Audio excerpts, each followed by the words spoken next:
Hello and welcome to edition 163 of My Bonus Life. This particular episode is going to have almost nothing in it about cancer. If there is a reference to it, it'll just be incidental.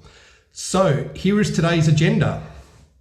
The first thing to talk about is my shirt, which is this, which is based on the Vitruvian Man, which I'll just pop over there next to me. And the Vitruvian Man was drawn by Leonardo da Vinci.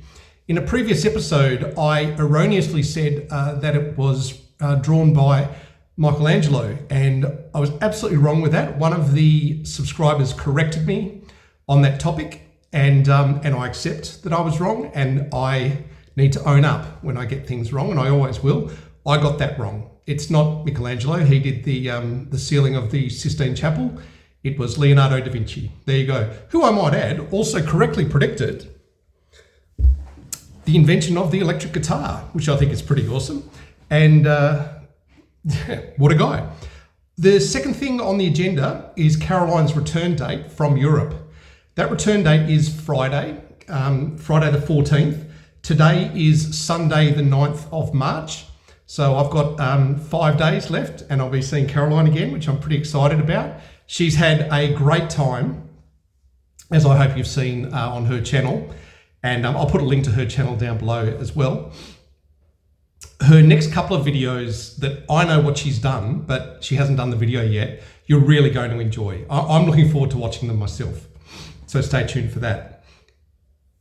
Now, yesterday was a state election in Western Australia, and I just wanted to take you through the election or the levels of government within Australia because they are different to some other countries, and I thought I'd take you through that. So the levels of government are federal, state and local. So I'll just put this map up on the side here.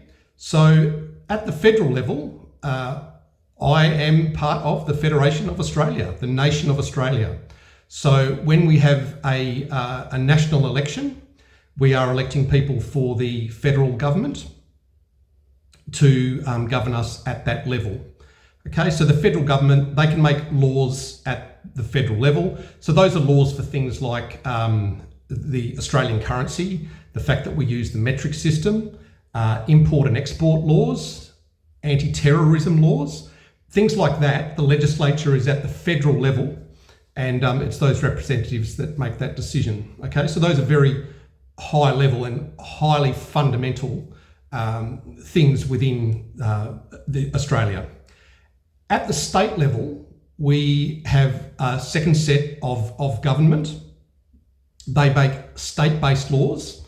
So, for example, if you take speeding in your car, there is a different law and different penalties for those in every state and territory of Australia because each state or territory manages those on their own.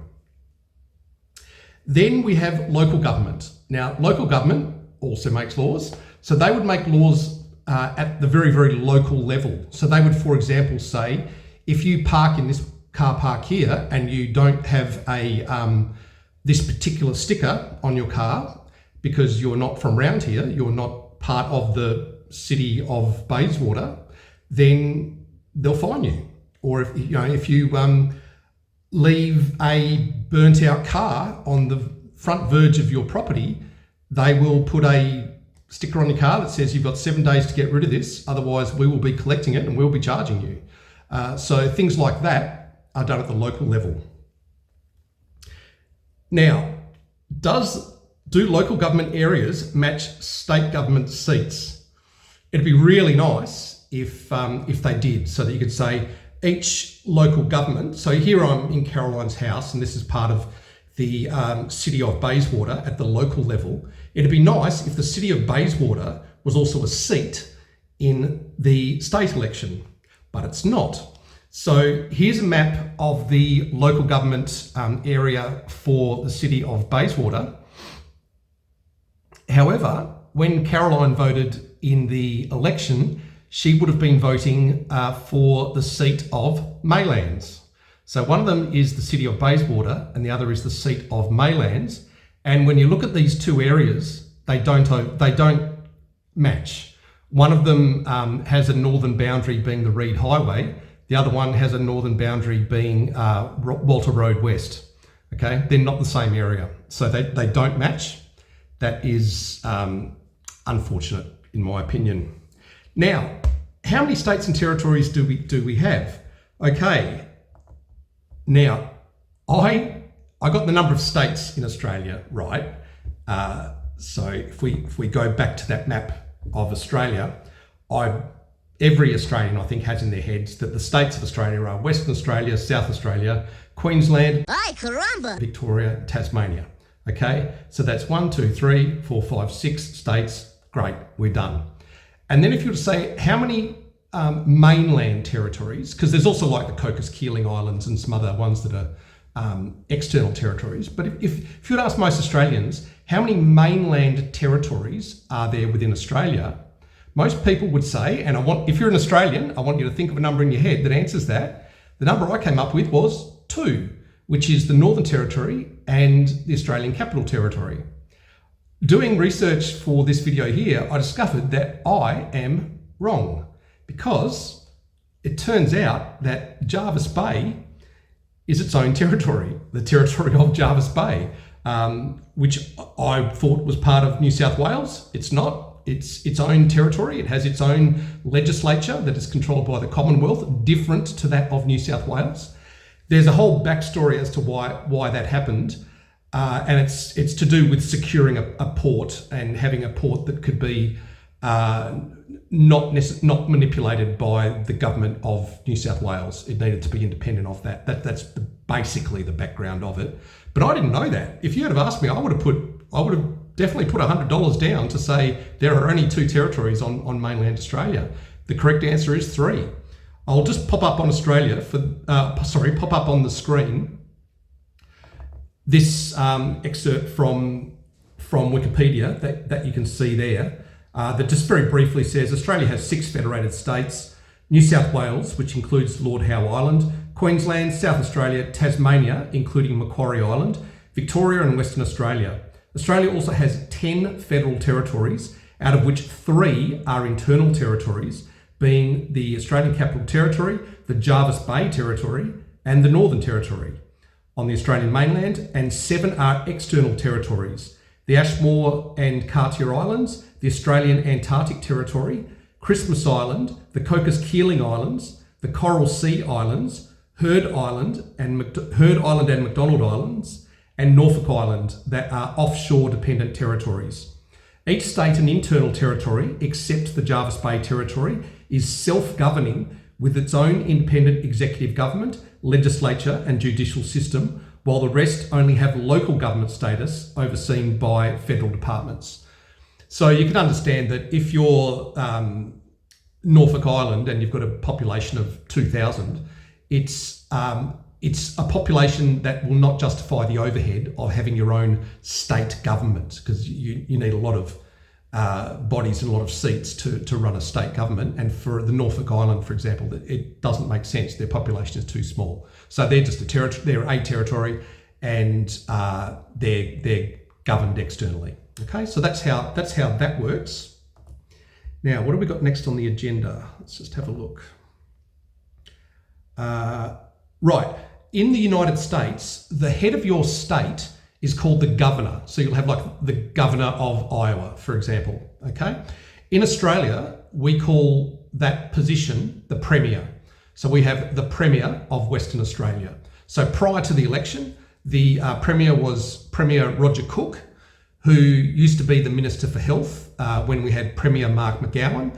But when Mark McGowan retired, Roger Cook became the Premier of Western Australia. And okay, I'll flip the agenda around a little bit. I'll tell you the victor now. We'll do victor first and democracy sausage second. It's now Sunday night. The result is known. The victor is the Labor Party, which means Roger Cook has retained the title of Premier. So we're not going to have a change of government as a result of this election. Labor has won in what was described on this evening's news as a landslide. Mind you, the previous Labor government was put in by a landslide too. So there you go. The victor is the Labor Party. So that's our left-ish party. The colours are a little bit confusing for Americans because our left-ish party, the Labor Party, is red, and our right-wing-ish party, the Liberals, are blue, which is the reverse of America. So in America, the Republicans, which are more very right-wing, are red, and your Democrats that are more left-wing are blue. The numbers are actually reversed in Australia. Shit happens, right? So we'll deal with that. Now, democracy sausage. This is where I teach you a bit of Australian culture. I'm pretty sure this is a uniquely Australian thing.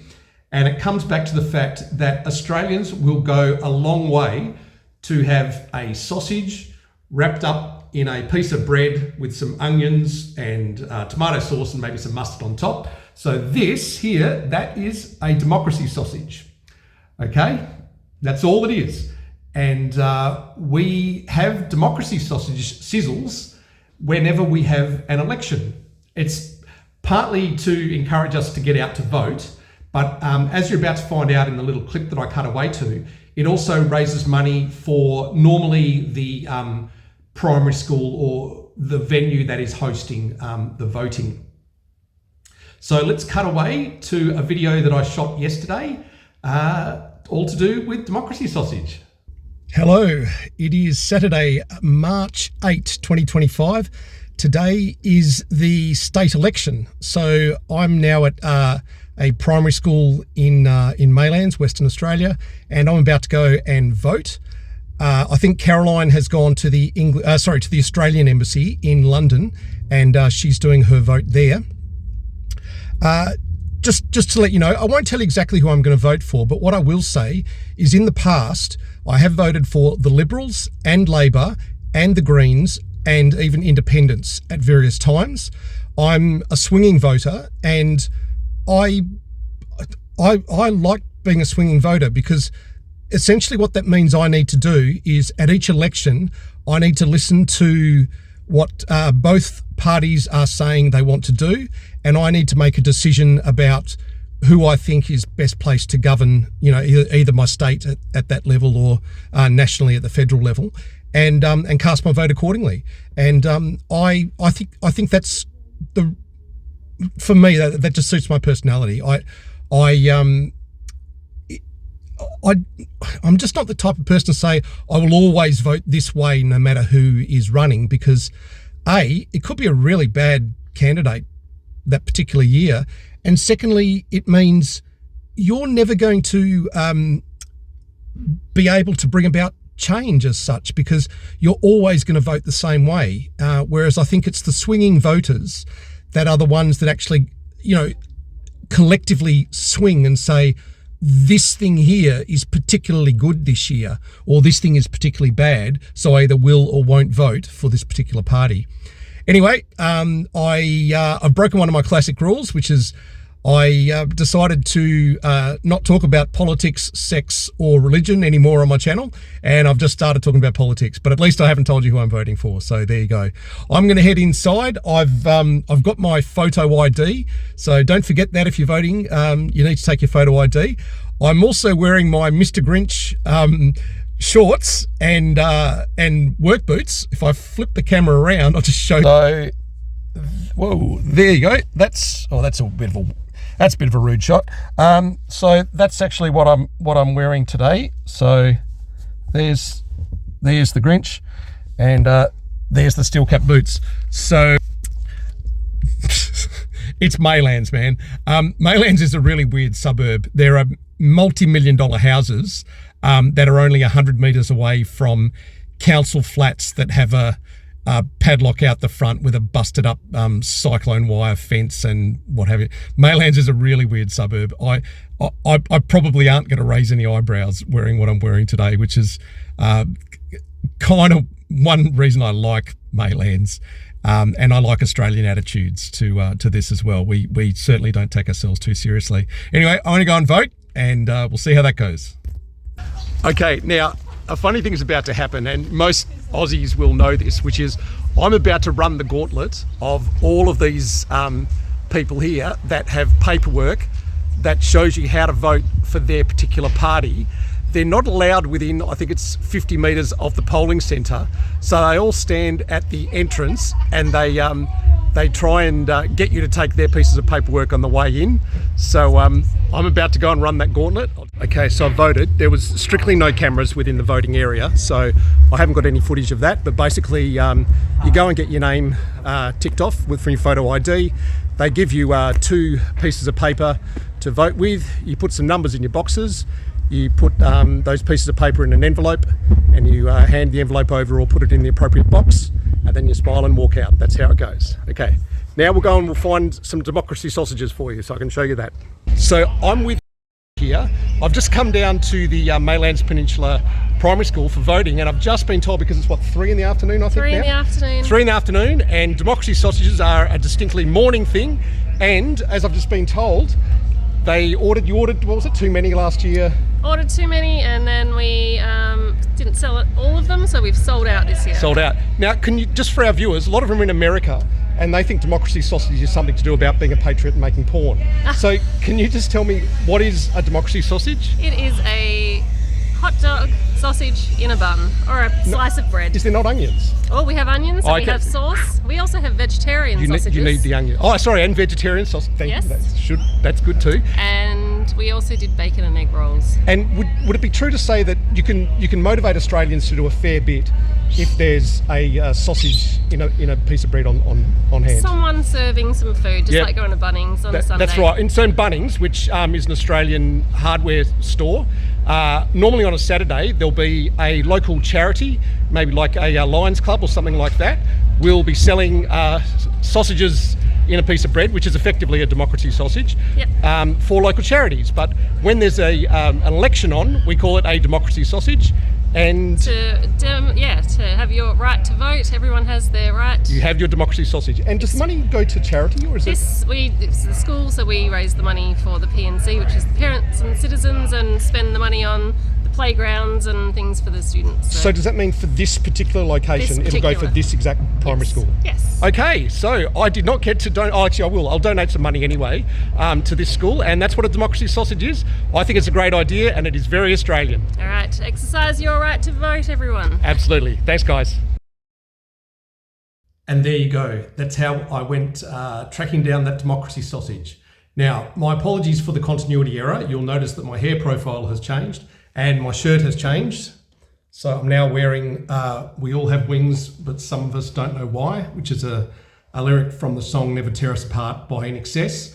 I'm pleased to say I do know why I have my wings, and it's to spread love, joy, and wisdom, and hopefully some information out to the public. So that's why I think I've got my wings, or in other words, I have wings so that I can lift others up. So if you're wondering why you have wings, hopefully that's your reason too, is something similar to that. Now, coming home, I realised that because Caroline asked for a postal vote before she headed off to Europe, I can actually show you what the paperwork looks like when you vote for in a West Australian state election. These are the 2 pieces of paper. I'll just have to wiggle back. So this one here is for the Legislative Assembly, and in Maylands you simply had to put 1, 2, 3, 4, 5. In fact, I think you had to put all 5. You had to fill that, and so that's 5 numbers, and you're done with that one. With this one, you either have to do above the line or below the line, and I can tell you, you'd have to be pretty keen to do below the line, because if you do below the line, you have to number 1 to 20 in the names that you want. You must number at least 20. You can number all of them, but you have to number 20. Whereas if you go above the line, starting from number 2. Okay, with above the line, you only have to put the number 1 in one box, and that's it. You're allowed to number all of them if you want, but you only have to number 1 of them. So in my case, my postal address is in Ardross, so I was in a different zone to Caroline. But I just put my 5 numbers in that one, and I ended up putting 2 numbers in this one because I had a a favourite, and I had a second favourite if that didn't work out. But so I just put a 1 and a 2. So in all, I only wrote down 7 numbers. There are some people that would have numbered every box, and that's okay if you want to do that. So that's the election covered off. Now, back scratches. Okay, let me reposition myself. So I went to the men's shed on Saturday with some dowel that I bought from Bunnings. So this is Tasmanian oak. And as you remember from earlier in this very video, Tasmania is that island state that sits off the southeastern corner of Australia. It's where my dad was born, and this is Tasmanian oak. So this is oak from there. And you can buy it in 1.2 metre lengths from Bunnings. And if you cut those 1.2 metre lengths into thirds, you get 40 centimetres, which means if you remember the prototype that we're trying to build to, it's just ever so slightly longer than the prototype we're trying to build to, which makes it perfect. So that was what I ended up buying and taking it down to the men's shed on Saturday. Now, I didn't spend a complete day there, and I mucked this one up. So I turned that into that while I was on the way to getting that, okay? So I believe I have worked, and Noel can probably rescue that one, but even if he can't, going through that process to get to there has shown me the method I can use to pump them out fairly quickly. So I've made notes and I'll share them with Noel, and Noel and I will be able to pump these out fairly quickly. The other thing was, if you remember Ormsby, I think it was in Cancer Update 36. I'll put a link down in the description. My friend Perry is a luthier, which means he makes guitars, in his case, electric guitars. He also makes bass. And he has a laser engraver. So what I would like to offer you, those of you that would like a back scratcher, is I will laser etch. I can either laser etch onto there or the bottom. It has to be a flat surface. Actually, if we use a finished one, it has to be a flat surface. So I wouldn't be able to laser etch into here, for example, but I could laser etch onto that face or that face. Perry has described to me that the way the machine works is you load up a JPEG. So if you have a particular JPEG that you would like burnt onto a back scratcher, just get that JPEG together. As long as the background is either transparent or transparent or white, I'll be able to use it, and we'll burn some on. Noel and I have agreed that we're going to make limited edition series. So the first series is going to be called the Miracle Edition, because a miracle needed to happen for these to get made. So we're going to do a limited edition run of 20 back scratches, and they'll each be individually numbered, 1 of 20, 2 of 20, and so on. And there are some people that I just have to get these to. So Bettina in Germany, that translates these into German. Bettina, you have to get one of the first lot. You've been so wonderful to me. Rose, that visited me in hospital. Rose has been great. Gave Caroline and I all those lovely chocolates and Turkish delight and what have you, and flowers. Deb in the US, that sent me some thank you cards. We've had a chat on Zoom. Deb, you've been fantastic. Better make sure you get one in the first run. And who else? Thelma. I always get a message from Thelma. So hello Thelma. If you're a regular poster, I'll try and give you preference in the first 20. It hopefully won't be the only 20 we ever do. I just need to put a limit on it, because otherwise we'll make 200, and then Noel and I will be spending all of our spare time just doing the same thing over and over again, which probably won't be that much fun for Noel and I. But if we start with a run of 20, then I think that'll be great. So that's that. So the next steps, if you can please send me some JPEGs. I'm going to go to Perry's workshop this weekend, and I'm going to do a test run of burning onto these. I'll probably burn onto this one. And that brings me on to the next topic, where I want to teach you some new woodworking terms that I learnt this week. So the first term I want to teach you is kerf. Now, kerf, excuse me, is the amount of material that you lose because of the thickness of the saw. So if you look at this, that used to be part of that, and the kerf is that distance there that the saw blade took out. So that is the kerf distance, the kerf height. So it's KERF. So that's your first new woodworking term. The next one is cross grain and long grain. Now, I was familiar with the term cross grain before this weekend. I didn't know the word long grain. I would have called it 90 degrees to cross grain or along the grain. And actually it is called long grain. So it is very similar to a long grain.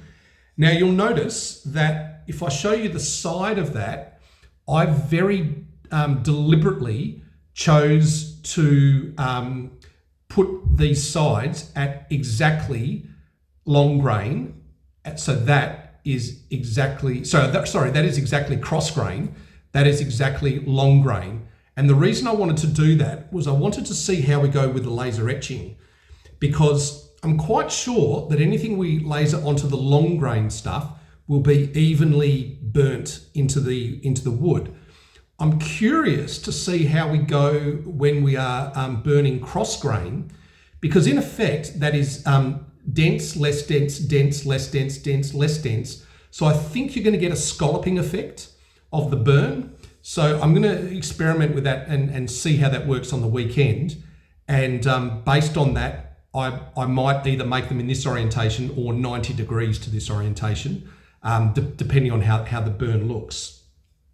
So those are your new terms. You've got kerf, long grain, and cross grain. Okay, now next on the agenda is Noah Thomas. Okay, so I don't want to talk too much about this topic today.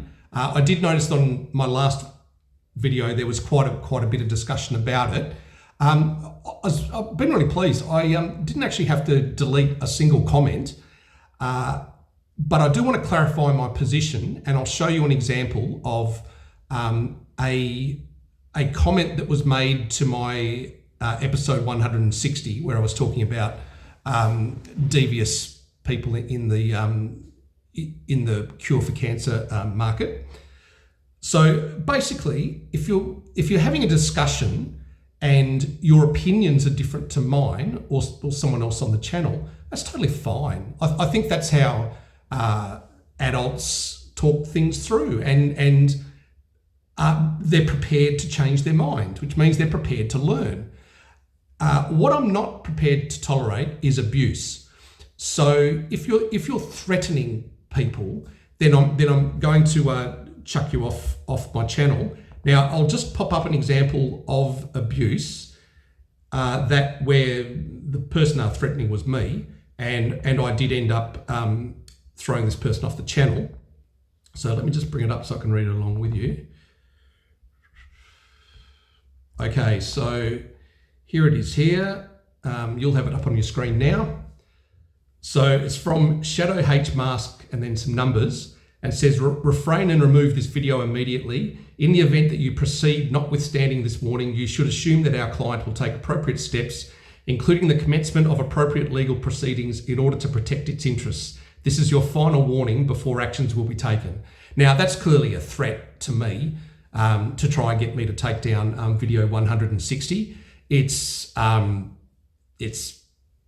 didn't particularly hurt, but it's not the kind of comment I'm prepared to have on my channel. So if you want an example of something, how far you need to go to get banned on my channel, there's an example there. Okay, that person is now banned.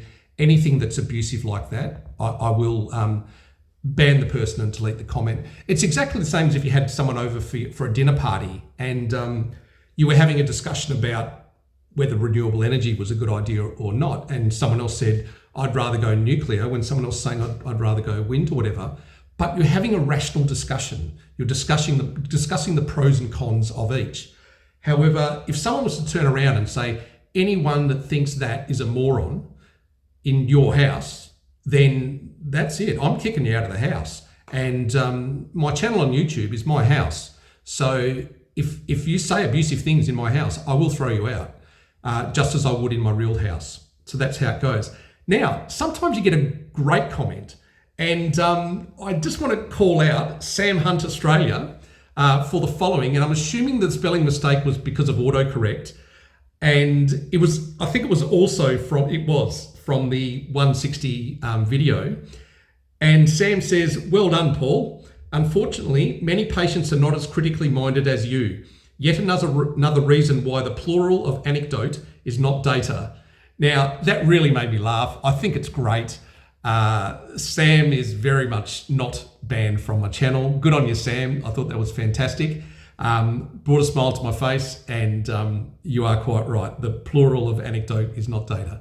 So there you go. Now, that's that. So let's go back to the agenda. Right, subscribe and like. That's same as I say every time. So please do hit that subscribe button, hit that like button, make a comment if you want to make a comment, and that's fine.